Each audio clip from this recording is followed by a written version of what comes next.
diferentes escenarios del país, unas positivas, otras negativas. Ya estaremos profundizando en este aspecto desde lo industrial. Bienvenido. Muchas gracias por la invitación. Feliz día para todos. Bien, hablaremos un poco de lo que ha sido el comportamiento del sector industrial a lo largo de este año 2024, entendiendo que el primer semestre estuvo marcado por lo que fue la precampaña electoral. Había una serie de expectativas. Bueno, este año es electoral, va a haber movimiento, va a haber campaña, va a haber inversión. Había una expectativa muy grande antes de la campaña. Luego de las elecciones presidenciales se dieron una serie de actos violentos encabezados por sectores opositores que también trajeron una repercusión en el área social, industrial y económica de nuestro país. ¿Cómo fue ese primer semestre y cómo fue el comportamiento postelectoral? Haciendo un repaso de este año 2024, señor Luis.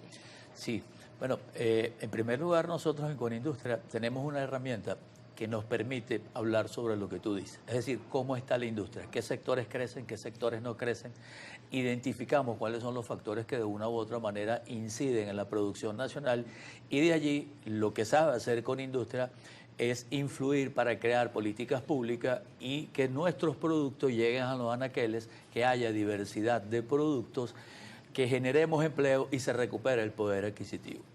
En torno a tu pregunta, te puedo decir que las últimas cifras que nosotros tenemos, incluso hasta después de esas elecciones, que es en el tercer trimestre, es decir, julio, agosto y septiembre, el sector industrial crece en promedio 7.6%. Y cuando hablamos del acumulado enero-septiembre completo, es decir, evaluando en lo que va de año hasta ese momento, el sector industrial en promedio creció un 16% aproximadamente. Razonablemente, eso es lo que ocurre en el sector industrial en Venezuela, sector privado nacional.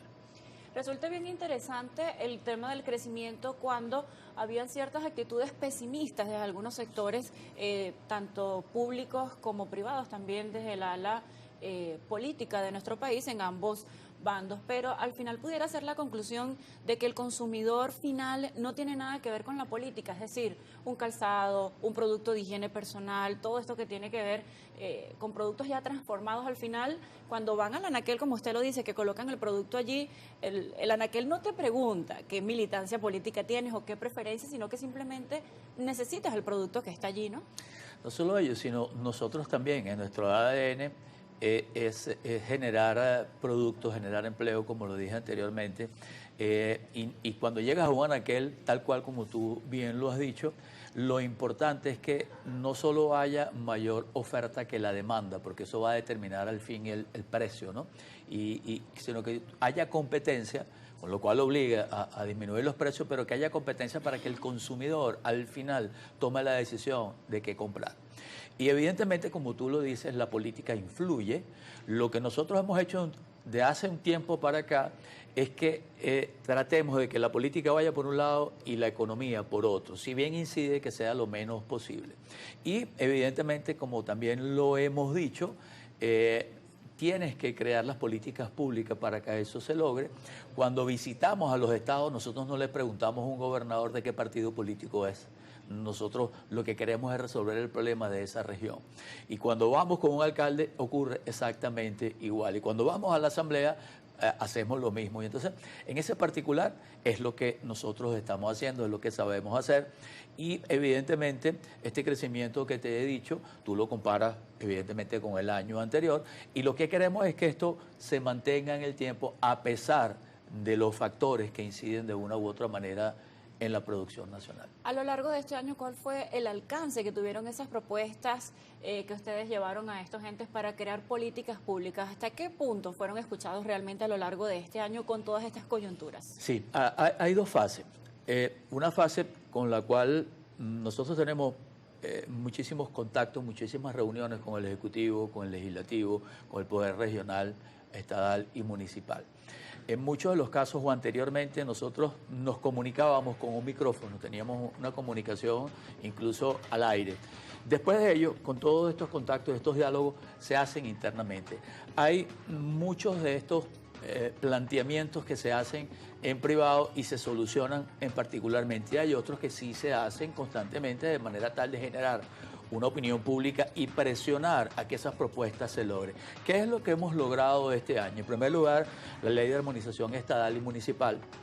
Tuvimos más de un año trabajando en ella, si bien hay en estos momentos algunos municipios que no están correspondiendo con esa ley, bueno, vamos a seguir trabajando de manera tal de ajustarlo.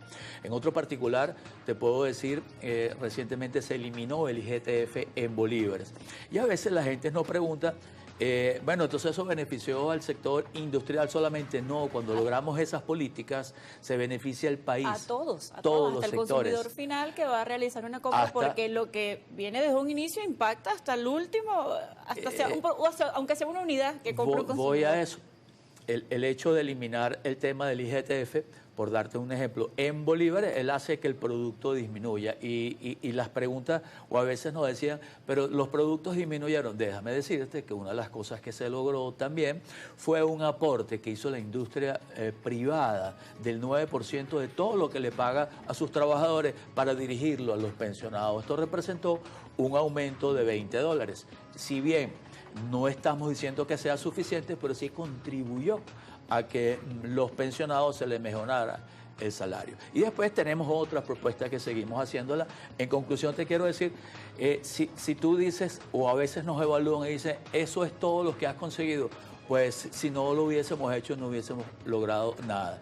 ¿Y qué sucede? Bueno, hay otras propuestas en cola, de manera tal de que nosotros lo hagamos, de que se vea identificado el consumidor, de que se vean identificados todos los sectores, porque como te dije, no solo se beneficia el sector industrial, se beneficia el sector comercio, el sector construcción, aquí en los medios, etcétera, etcétera. Le vamos a hacer una pausa conversando el día de hoy con Luigi Picella, presidente de Colindustria. También un año importante en lo que tiene que ver con ese impulso a la producción no petrolera en nuestro país, donde la industria tiene un papel protagónico, definitivamente lo ha tenido a lo largo de este año. Vamos a hablar de ese rol que van a tener también durante 2025.